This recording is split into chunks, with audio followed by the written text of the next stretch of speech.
What's going on, guys? I'm here in the wood yard to split some wood. There's not much to do. I took care of a lot on the weekend with my friend Kevin. He came here.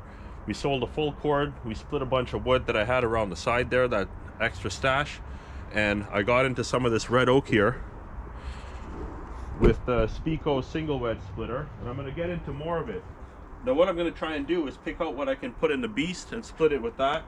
But otherwise I'm going to be using a single wedge on all of this because, or most of this, because this is a lot of short cuts and some are like shorter than 14 inches. And when the cuts are under 16 inch, I don't put them in the beast because the beast makes a certain size of pieces. And if I make shorter stuff, I make thicker stuff so that I'm handling the same amount of pieces even though they're different size. What I try to do is make each log, whether it's short or long, I try to make it the same volume so that I'm not handling a bunch of pieces that are too small and it's taking up too much time to handle more pieces, right? You want the less pieces in firewood for when you're selling. But before I do that, I want to move the splitter because I moved all the stuff that was along that edge there, and I want to park it up against the side of those crates.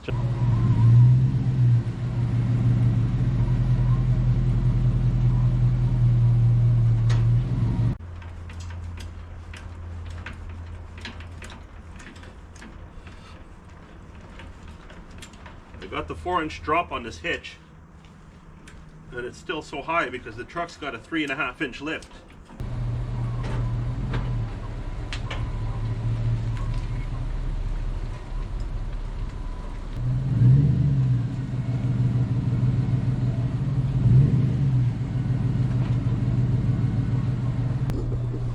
Okay, that's good enough. It looks like it's angled out a bit, but you could see where it used to sit right here. It's moved over about 3 feet. Choke, pull.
been split. It looks like they're a little longer than 16.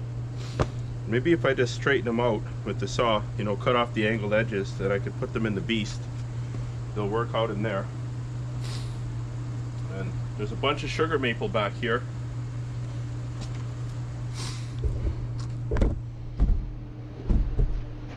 There's a bunch of sugar maple back here that I want to cut into, well, these are like quartered and stuff already, right? I split up some of these just to open them up and see what they're like inside and everything, and whether I'm doing some of these 16-inch for firewood or not. But just because I have that restaurant that is, what's this, something nailed into the tree?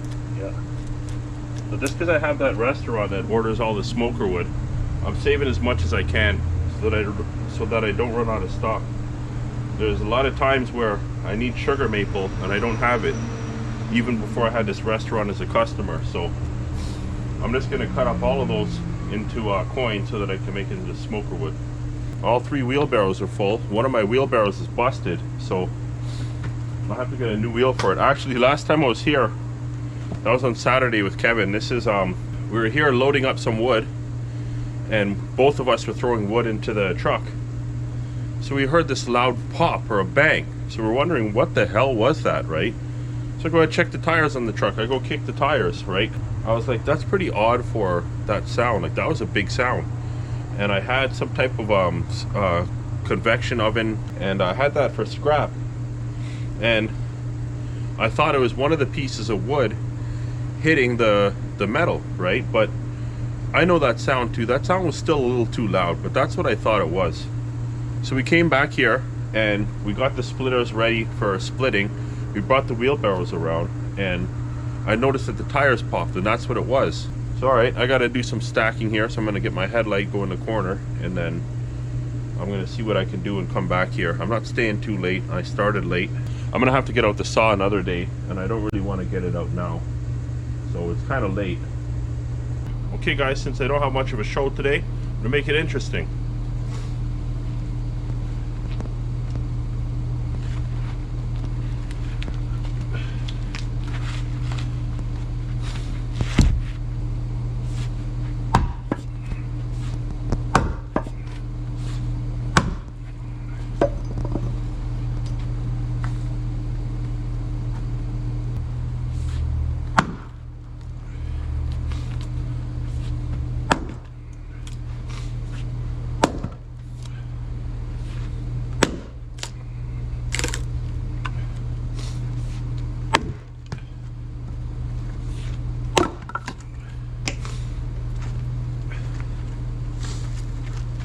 Separated that chunk out of there.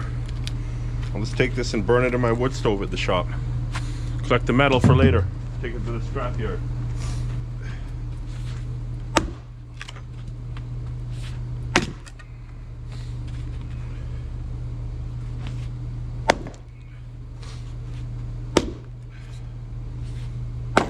Should be using a tire.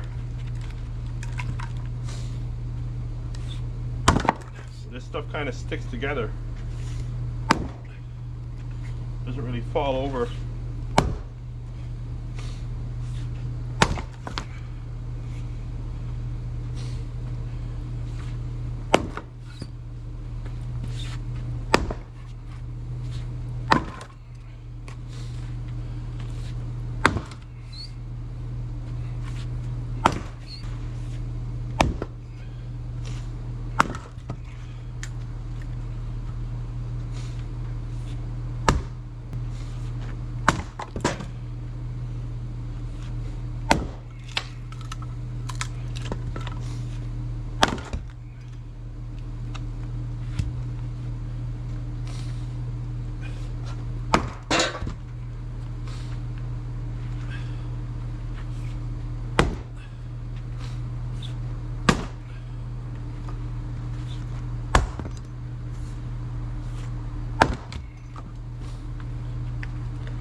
Nice quick cleanup.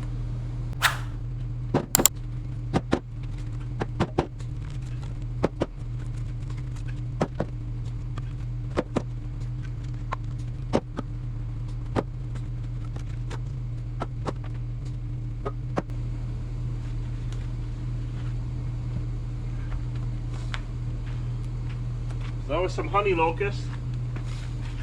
Well, it split pretty easy. Let's try out this Siberian elm. Let's get the tire this time. That honey locust got split a little too thin, but that stuff takes forever to dry, so it's kind of a good thing. It'll split. It'll be ready for next year's season, 1 year away, since it's the end of November now.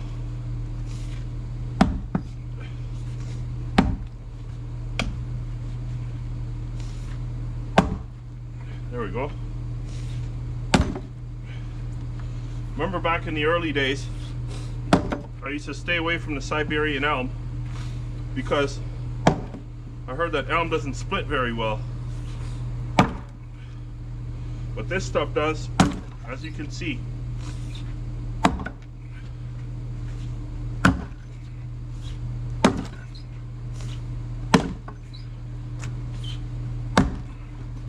When I started to get familiar with the species,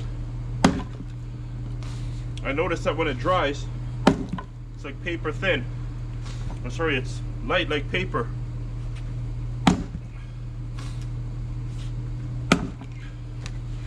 As you can see, it's good for business in terms of production.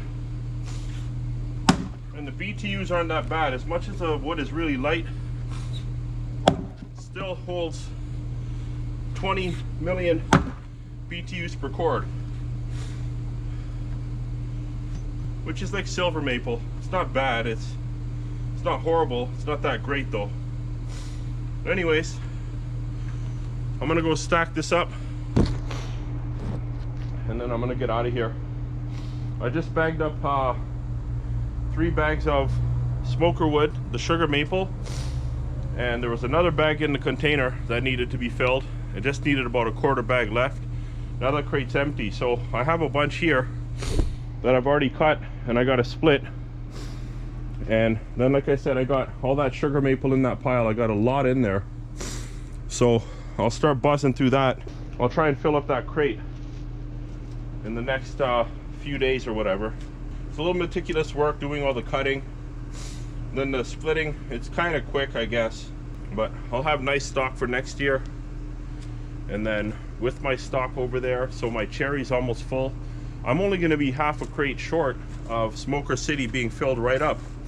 So right now I have 2 crates filled with cherry and oak back there, and then there's half a crate of apple, and then I'll just fill this one, and then that'll be 3.5 crates full.